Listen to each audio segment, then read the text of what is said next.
If you thought it was going to work, you were being deluded by corporate media heads who were owned by military industrial complex weapons manufacturers. Well, the Ukraine narrative is starting to just unravel. I mean, mainstream outlet, New York Times, how does it end? Fissures emerge over what constitutes victory in Ukraine. Oh my God. So many things in this article. I'm not going to read the whole thing. We'll just kind of go through a little bit of it. But so many things in this article I've been saying, people have been saying, Jimmy Dore's been saying for months since the beginning. And we were called Putin puppets and pro-Russia shills and all kinds of fucking weird things. But nonetheless, here we go. When you send $40 billion worth of shit to a fucking the most corrupt country in Europe, I wonder where that money goes. All right. Ukrainians, blah, blah, blah, blah. Washington. 3 months into Russia's invasion of Ukraine, America and its allies are quietly debating the inevitable question, how does it end? Maybe you should know how it ends before you start sending weapons over there, dude. What are the possible off-ramps? What's the way for the least number of people to die? But when you're owned by Lockheed Martin and Raytheon across the fucking aisle, front to back, those kind of questions are just minor inconveniences. The loss of life is not a problem. Chaos is a ladder. In recent days, presidents and prime ministers, as well as the Democratic and Republican leaders in the United States, have called for victory in Ukraine. But just beneath the surface are real divisions about what it would look like and whether victory has the same definition in the United States, in Europe, and perhaps most importantly in Ukraine. Shouldn't Ukraine be the first consideration when it comes to what victory is in the war in Ukraine? And what? Oh, so it's not about that. So it's not about Ukraine. I see now. Weird. In the past few days alone, there's been an Italian proposal for a ceasefire, a vow from Ukraine's leadership to push Russia back to the borders that existed before the invasion was launched on February 24th, and renewed discussions by administration officials about a strategic defeat for President Vladimir V. Putin, and one that would assure that he is incapable of mounting a similar attack again. Well, since this has been released, Russia has taken more territory in eastern Ukraine. So it doesn't seem like that's going to work out for you. After 3 months of a remarkable unity in response to the Russian invasion, resulting in a flow of lethal weapons into Ukrainian hands and a broad array of financial sanctions that almost no one expected, least of all Mr. Putin, the emerging fissures about what to do next are notable. So all these sanctions, right? Sanctions, all the things we're doing. Right now, the dollar's value is plummeting, right? It's falling like a stone. But the ruble is having its best value in 5 years. Ukraine's making hella money right now because lots of places in the world that need oil and gas don't give a about Ukraine. And since we shrunk the market, the prices went up, so they actually have to sell less volume to make more money. So the oligarchs and Putin and all those guys, they're happier than pigs and shit right now. And who's suffering? Normal, regular Russian people who had nothing to do with this, Europeans, and American normal ass people who have nothing to do with this. So by doing this whole thing, like we said from the fucking beginning, all you're going to do, I wish you go find this clip. I remember saying these exact words. All you're going to do is punish American and Russian people that had nothing to do with this, and think about where the incentives are and who's being hurt. I would say that the incentives are pointing towards reaping massive profits off of chaos, and the people that are actually getting harmed financially are the everyday working class citizens of the United States, and in way more ways than financially, structurally, shit, as far as their livelihood goes, the everyday working class citizens of Ukraine and Russia. I don't have any power. I'm just an asshole with a microphone. But it was so abundantly obvious, so abundantly clear that this was just going to fuck over civilians in these countries who have nothing to do with this. At their heart lies a fundamental debate about whether the 3-decade-long project to integrate Russia should end. At a moment when the U.S. refers to Russia as a pariah state that needs to be cut off from the world economy, others, largely in Europe, are warning of the dangers of isolating and humiliating Mr. Putin.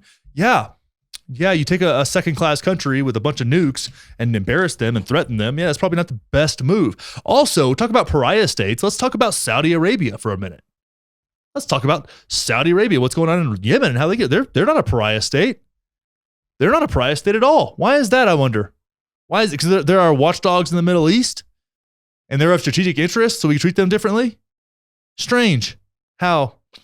It's not really based on values, is it? It's not really. When your values are economically based, you have no values. And that's where we're at with this.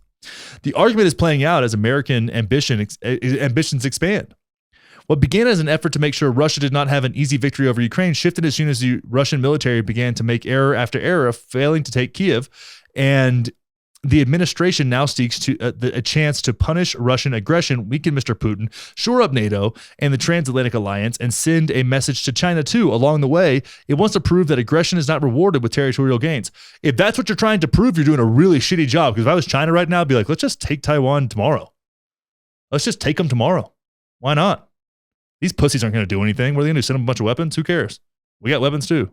And a bajillion people. Like that's not the message you're sending.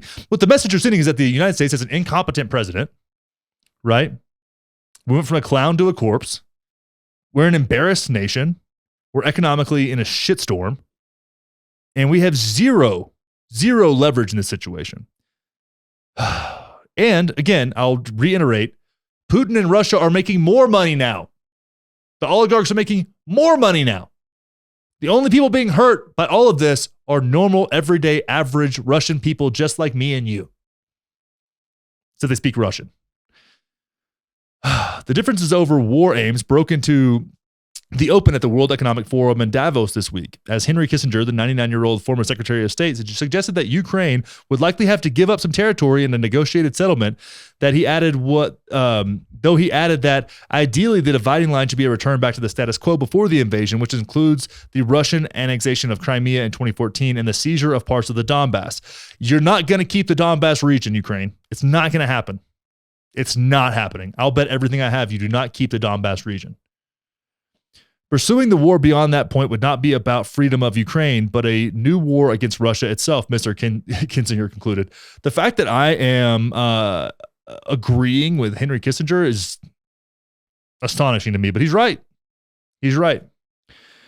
Almost immediately, President Vladimir Zelensky of Ukraine accused Mr. Kissinger of appeasement, retorting angrily that I get the sense that instead of the year 2022, Mr. Kissinger has 1938 on his calendar.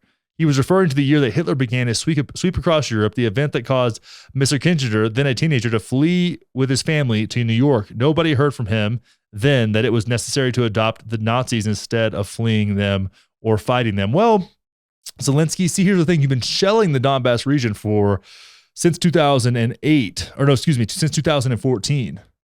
So it doesn't seem like you give a fuck about the Donbass either, my friend. And he tried to create a unified, and Zelensky, to his credit, tried to create a unified Ukraine. It wasn't working. His approval rating was in the shitter before the war. Now he has done some heroic stuff. And again, this isn't necessarily his fault, right? It got brought on him. He's a comedian and a actor or whatever, right? He's doing the best he can. This isn't his fault. What Putin is doing is not good. This is not good. I'm not happy for Putin. I'm not happy for Russia. I'm actually very sad for the Russian people, and I think Putin is the aggressor here, and it's fucked. But that doesn't change the reality. Okay? That does not change the reality. What we've got here is Russia taking more of the Donbass, and you don't hear that about that much. We've spent a ton of money. We put ourselves in a terrible situation. Gas is almost $6 a gallon. It's insane. It is absolutely insane. So what we're looking at here is an understanding that we fucked up. We done fucked up. I mean, if Putin was like, hey, we've been making shitloads of money the past few months. Hey, America, we'll give you all the money that you gave to Ukraine. We'll pay you that to leave it alone. Just to leave it alone. And we took a vote on that as the American population. I would think we'd be like, yeah, dude, we'll take the deal. We'll take the deal. You know? That would be great. I would be down for that. But you can have the Donbass. Crimea is yours. Land bridge, whatever you need. Do that. Leave a little bitty baby Ukraine. Ukraine does its own thing. Song and dance. Joins the EU, whatever. You got this part of it. The rest of it goes to EU. You give us the money back. We'll leave it alone. That'd be great. It's not going to happen. But I'd take that deal. I would take that deal because here's where we are. This is what we're dealing with. It's a shit show. It never was going to work. We knew it was never going to work. If you thought it was going to work, you were being deluded by corporate media heads who were owned by military industrial complex weapons manufacturers. They're bought by them. They're stooges of the CIA. I feel like Alex Jones yelling this, but it's true. It's stupid. Jesus Christ. Like, here's the deal. If I say I'm Russia, let's just make me Russia and Charlie Kirk is Ukraine. Okay, we'll use those two as an example. If I say, hey, Charlie Kirk, I want you to, I want you to give me your pants or I'm going to beat your ass. Charlie could put up a hell of a fight. I'm sure he could. I'm sure he'd really try. But I'm going to end up with those pants because it's not fair. It's not fair. I'm a large man, okay? I've thrown down a few times. Charlie Kirk grew up in a gated community outside of Chicago. Okay? It's not fair. I might get a black eye. Might get a bloody nose. Might be sore for a day or two. But I'm getting those pants. And that's exactly what's happening in Ukraine. That's the dumbest fucking analogy or whatever metaphor you want, whatever you want to call it. I don't know. I get confused on those two. But it is what it is. And that's the way that life works. Sometimes the big dogs fucking eat.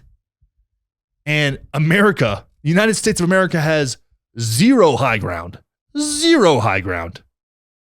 when it comes to invading sovereign countries or overthrowing governments. We can look at that. You want to look at what happened in Iran in the 70s? Huh? No? You want to check that out? See kind of what it was before and then what it was after we fucked it up? It's a pretty chill spot. It's a vacation destination. It was beautiful. Now look at it. Who do you think had to do with that? Huh? Britain? United States? Anything? Gonna chime in? I got a Jake Tran documentary for you guys. Jake Tran put out a great documentary on this.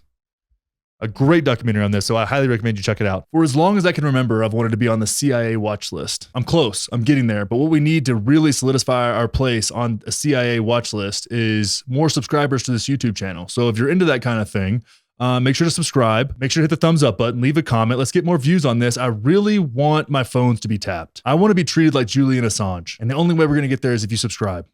So do it.